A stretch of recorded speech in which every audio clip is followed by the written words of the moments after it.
প্রহসনের নির্বাচন করছেন, নাটকের নির্বাচন করছেন, এই নির্বাচনটা ধরা পড়ে যায় তাদের নানা কার্যক্রমের মধ্যে দিয়ে। আমি এই নির্বাচনের, মানুষ বলে না যে খারাপ কাজেরও কিছু ভালো দিক থাকে, তো এই নির্বাচনের এই খারাপ কাজের একটা ছোট্ট খতিয়ান আপনাদের সামনে তুলে ধরছি। আজকের পত্রিকার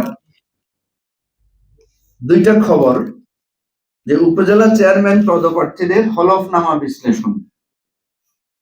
একজন ব্যক্তির নাম দিয়েছে এখানে তাড়াশ উপজেলার মিস্টার মনিরুজ্জামান। উনি ইউনিয়ন পরিষদের চেয়ারম্যান ছিলেন, এবারে উনি আওয়ামী লীগের উপজেলা চেয়ারম্যানের প্রার্থী হয়েছেন। 5 বছরে উনার ব্যাংকের ব্যালেন্স বেড়েছে 52 গুণ। আরেকটা জায়গা দিয়েছে ঝালকাঠি সদর উপজেলা, এদের 3টা প্রার্থীর নাম দিয়েছে, 3 জন প্রার্থীর কোটি কোটি টাকা ব্যাংকে, এবং তাদের আয়, বাৎসরিক আয় কারো 8 কোটি, কারো 12 কোটি, কারো 4 কোটি, এরকম। কোটির নিচে কোনো কথা নাই। যেই দেশের মানুষ বর্তমান সময়ে অভাবে সন্তান বিক্রি করে দিচ্ছে, আমাদের অর্থনৈতিক জরিপ যারা করেন তারা বলছেন যে মানুষ খাদ্য কেনার জন্য ঋণ করছে। প্রায় 30% মানুষ, দেখেছেন না আপনারা? 30 থেকে 40% মানুষ ঋণ করে চাল ডাল কিনছে।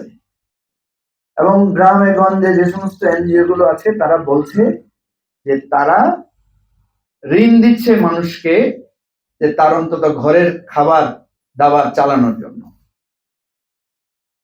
সেই অবস্থায় আওয়ামী লীগের নেতাদের কোটি কোটি টাকার ব্যাংক ব্যালেন্স। সেদিন তো আমি অবাক হয়ে গেলাম, অবিশ্বাস্য যে একজন প্রার্থীর নাম দিয়েছে, তার নাকি সম্পদ বেড়েছে 4000 গুণ।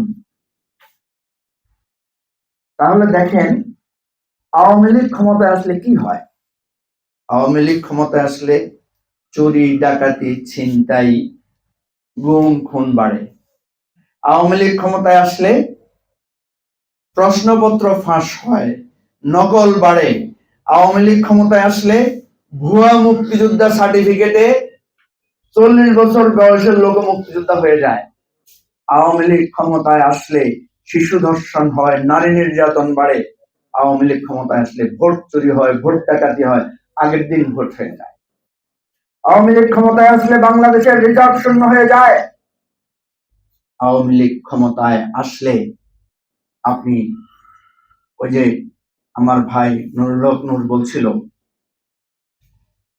যে ইসরায়েলের আর আমেরিকার উদাহরণ দিয়ে, বাংলাদেশের শেখ হাসিনাকে আপনি গালি দিতে পারছেন, কিন্তু মোদির বিরুদ্ধে কথা বলতে পারছেন না, বিজেপির বিরুদ্ধে কথা বলতে পারছেন না। আমাদের ছোট ভাই আবরার ফাহাদকে হত্যা করা হয়েছে, সে কি আওয়ামী লীগের লুটপাটের কথা বলেছিল? সে কি প্রশ্ন ফাঁসের বিরুদ্ধে কথা বলেছিল? সে বাংলাদেশের অধিকারের কথা বলেছিল, আমাদের দেশে বর্ডার কিলিং এর কথা বলেছিল, আমাদের নদীর ন্যায্য পানির হিস্সার কথা বলেছিল। সেই জন্য আবরার ফাহাদকে নির্মমভাবে হত্যা করা হয়েছে। আবরার ফাহাদের তৃষ্ণার্ত বুকের উপরে একের পর এক পদাঘাত করে তাকে নির্মমভাবে নৃশংসভাবে হত্যা করা হয়েছে।